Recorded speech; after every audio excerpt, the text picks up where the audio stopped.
Hey everybody, this is our first episode of the AI Philosopher, and I'm very fortunate to have Tim Cortinovis with me, just to make sure I'm pronouncing that correctly, to talk about his amazing new book. I had the privilege of interviewing him for Forbes already. Tim, would you just give us a quick background on yourself, and would you also tell us about your exciting new book? Yeah, thank you so much, Michael, for having me here on the show and to be the first guest. I'm an entrepreneur in the area of AI. I'm traveling globally, giving keynotes for companies and on conferences, how to leverage AI and automation in business and sales. That's namely what I do. The Single-Handed Unicorn is my sixth book about the topic of AI, and I wrote the book as an experiment just to answer myself the question, what does it need to solo build a huge and massive company? I find this topic very interesting. So for those in the audience, I found Tim on LinkedIn, and this idea of being able to create a powerful company, a $1 billion company as a solopreneur. There are so many societal implications of this, but I'll just go with one. Um, in the past, especially in the 20th century, so much of one's identity was spent in the office, in the workplace. You develop these professional relationships, you would hang out at the water cooler. A lot of your colleagues became like friends and family, really. And so, what you're talking about, although it is incredibly empowering, I have to ask, what will that do to societal cohesion, to the ways in which we draw our own identity from these workplace interactions? If and when we can suddenly do all of this on our own with an AI partner. Yes, I don't. I think we don't have to confound um, and a single-handed company from one person with any company in the world run by individuals. I don't think this is the future. I don't think that all of us will have a known billion-dollar company. I just thought about the idea, what it takes to build one, and I think also in the future, not anybody of us will be the entrepreneur and will have what it takes to go on there and to succeed in that journey. Well, could it be conceivable that we're not necessarily $1 billion brands, but we're able to become solopreneurs where, let's say, we're making hundreds of thousands, if not that, conceivable as well? Yeah, that's the idea. We have seen the creator economy in the last decade, and we've seen very successful single entrepreneurs. And of course, the ideas from my book will also boost their businesses. Yes, of course, and maybe will inspire some more influencers or solo entrepreneurs. And yes, of course, and this will democratize entrepreneurship and maybe also increase the pressure in corporates um, uh, to um, to deal well with their employees. Interesting. So I think on the one hand, there's a very empowering notion about what you're saying here, where you don't have to wait for anyone's permission to start your own company. And it also is empowering from the sense that you are in the driver's seat when it comes to your own company, which is the reason why I wanted to be an entrepreneur in the first place. But on the other, Yeah. it seems like this could perpetuate what is sometimes called the loneliness epidemic. What are your thoughts about that? Yeah, no, I'm not talking about loneliness. I don't think that building and running a company on your own, a massive company on your own, means loneliness. That is not at all true. I think if you found it as a solo entrepreneur, you are in charge of everything. Yeah, that's right. And you can create everything. You're in the driver's seat.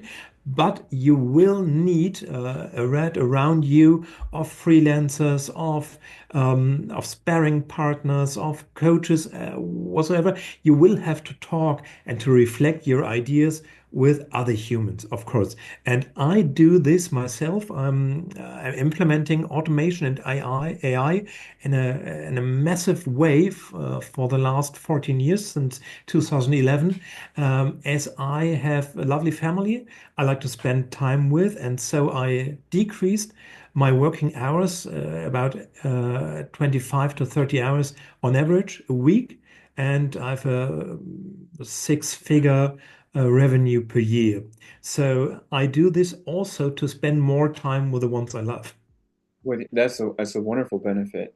Um, Now I want to back up and try to sketch out what I think you're saying here. So Thi- as opposed to this loneliness epidemic being perpetuated by going into business for yourself, where you're working with artificial intelligence, especially as a thought partner, I think what you're introducing, which is so interesting, is this idea that we're almost redefining workplace relationships. In the past, as I mentioned before, it could be more of a hierarchy where certain people, especially the file as opposed to the rank, are mingling in the break room and things like that, and they're having these corporate retreats, maybe offsites or whatever. But in the future, those employees could then start their own companies. And whether or not they get to the billion-dollar level, that remains to be seen. However, their new ecosystem wouldn't be, let's say, the water cooler or even hanging out on Teams or Zoom, but rather Mm, working with other entrepreneurs in their various capacities, almost like a peer advisory group that exists now, almost like a mastermind group where you say, hey, so and so, you might be a vendor, or you might be working in a complementary industry, or you might even be a competitor, but you and I can talk about these things that are going on with our respective businesses. We are each moving forward in our own respective endeavors, but we find ways to communicate and talk about what's going on for our various companies. Is that kind of what you're picturing here? Yes, that is what I have in mind.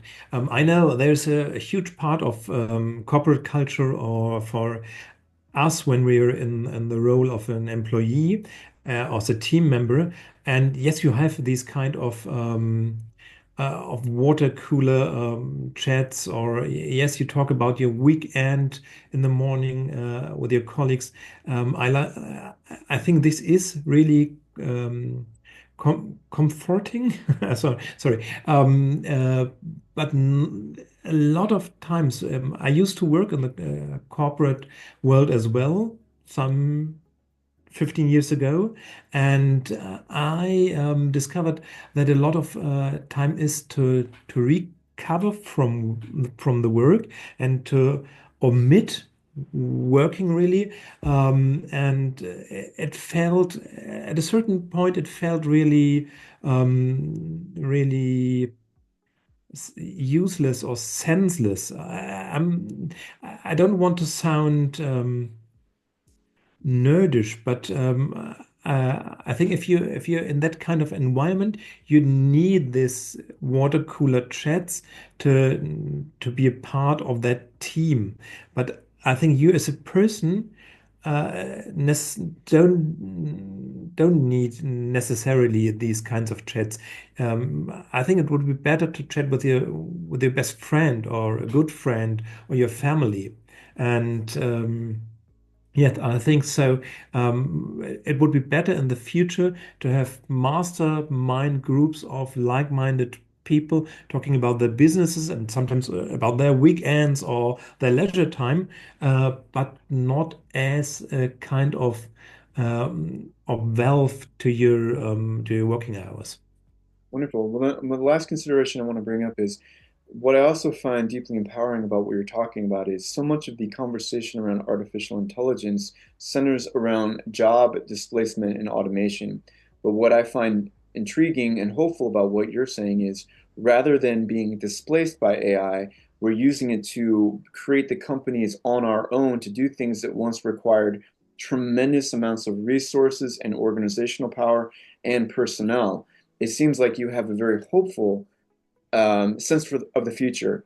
If that's true, I'd like you to elaborate a little bit more. Tell us what you picture may happen in the next 5 to 10 years.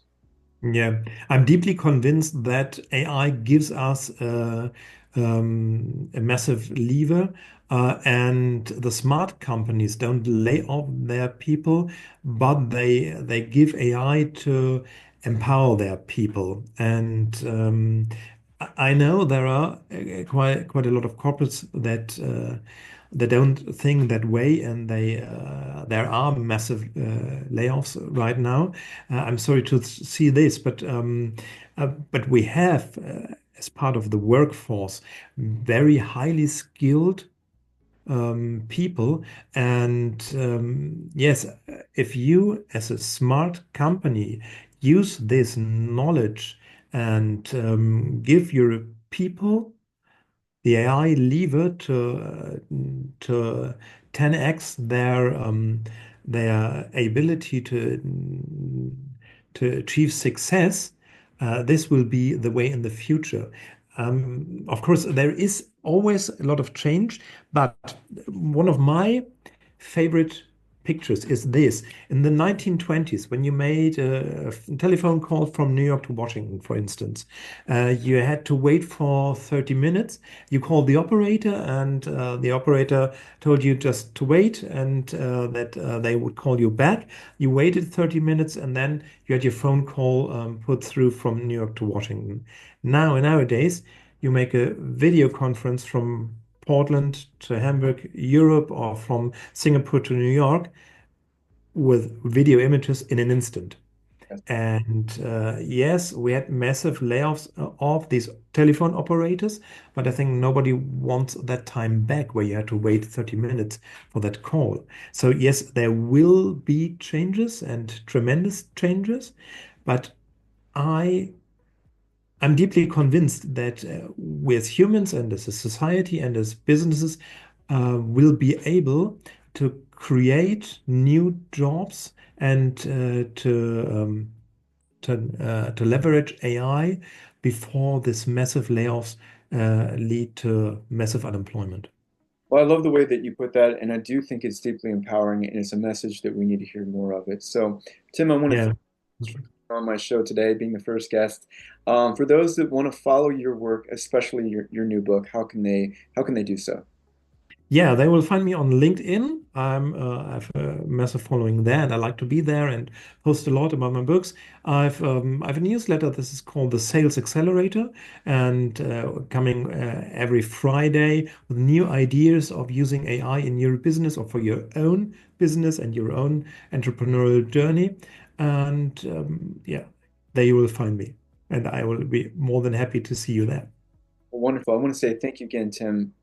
Really appreciate the interview. Thank you. It was great to be here on the show. Thank you so much, Michael. Thank you. Well, that concluded our very first episode of the AI Philosopher. And what I think is really important about that interview is this idea of empowerment through AI. So much that we hear about artificial intelligence is meant to be scary, or it is scary when it comes to displacement and automation. But what I think Tim demonstrates is that we don't have to be fearful of technological innovation. Instead of letting it define us, we can create our own path. So in my own life, I never liked working for anyone else, and I wanted to start my own company so that I called the shots. And so I think a lot of people can look to the future and imagine a world in which AI is actually liberating. It actually frees them to pursue their own interests. A story that I might conceive of when it comes to this is a future in which previously a factory owner had 100 different employees, had to deal with HR considerations, had to deal with personnel in considerations. And instead of those headaches anymore, this person decided to invest their money in one of these new Tesla robots and was able to then utilize artificial intelligence to give it a brain. And so moving forward, this same factory owner may not need all those people, may not need any of them. And instead, they have their own company, a company of one, utilizing these robots, and they're able to compete on the world stage. Now, whether or not they end up having a billion-dollar company or not is immaterial. They could be just doing just as well with having a company that's worth hundreds of thousands or millions of dollars to give them the life that they want. Now, on the other hand, there are ethical considerations that we should be wary of. what happens when we don't have to go to the water cooler anymore to derive the social pleasures that we have of mingling with other people, of having these relationships. Well, the way that Tim described it in the future is that you can have a kind of ecosystem where, much like a mastermind group or a peer advisory group, you are not meeting with the people in your company and talking about what's going on, but instead you derive certain social satisfaction by interacting with other entrepreneurs that are also empowering themselves through artificial intelligence and able to build the companies that give them leverage in the market and allow them to have the life that they want to lead. Now, the other consideration that I think is worth mentioning is the auteur aspect. And for those that don't know, the kind of holy grail in Hollywood is to be the kind of director that Stanley Kubrick was, the kind of person that had almost full control over their creative vision, over the production. And so this was something that most directors, including Stanley Kubrick, never really achieved fully.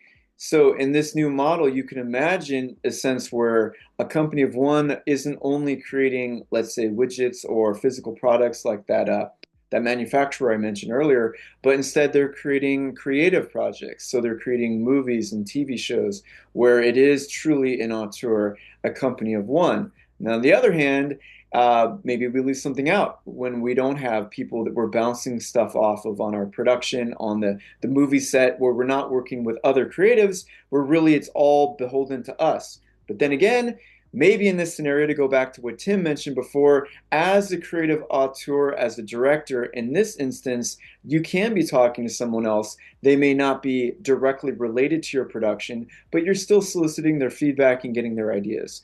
However, it shakes out with this. I am excited for the potential of having the power to build something on your own, to sustain it, to have your very own business where you are truly in charge with the power of artificial intelligence. We'll leave it for there today. I want to thank all of you for listening to this, the inaugural episode of the AI Philosopher, and I hope it was beneficial to you. Until next time, thank you so much.